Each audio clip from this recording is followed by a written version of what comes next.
Production.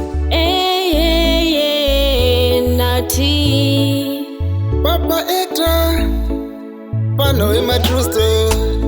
mumwe wangu ndadzoka ndokumbira do usaloka ndadzoka nemoyo wese ndiregere zvandakatadza zvese. Apo ndiwo wakanga wandibuka nhasi ndaona wadzoka tindiona sevanhu veguka uchida vanodhiraivha uchida vane mota. Sorry ex ndakanyengerwa kuti aindida aiwa aindinyepera ndaiti zvimwe ndiyanokuitira inokandiramba uchiti unorira.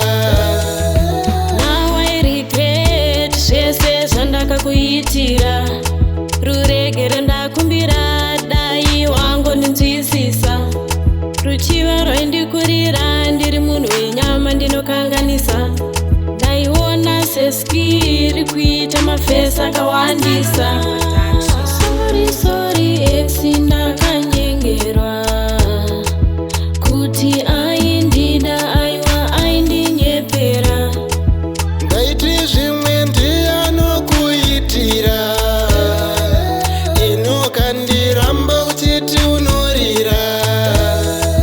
ndainge ndatokuda nemwoyo ukazotengesa bhesi rechimwoyo asi ini ndakati ndiyoyo yawasarudza iyoyo. apo ndiwo wakanga wandibuka nhasi ndaona wadzoka tindiona sevanhu veguka uchida vanodhiraivha uchida vane mota.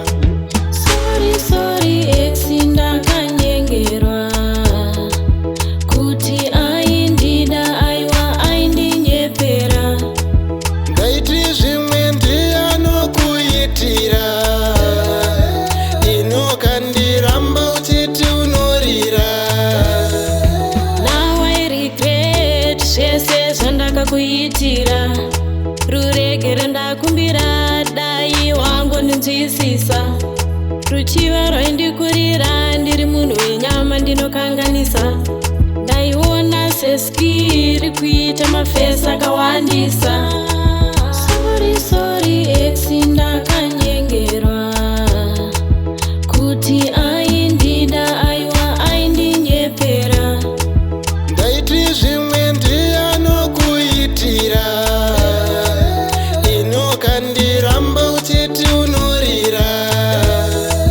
ndainge ndatokuda nemwoyo ukazotengesa bhesi rechimwoyo asi ini ndakati ndiyoyo yavasarudza iyoyo. wakanga wandibuka nhasi ndaona wadzoka sevanhu veguka uchida vanodhiraivha uchida vane mota. Talon Production.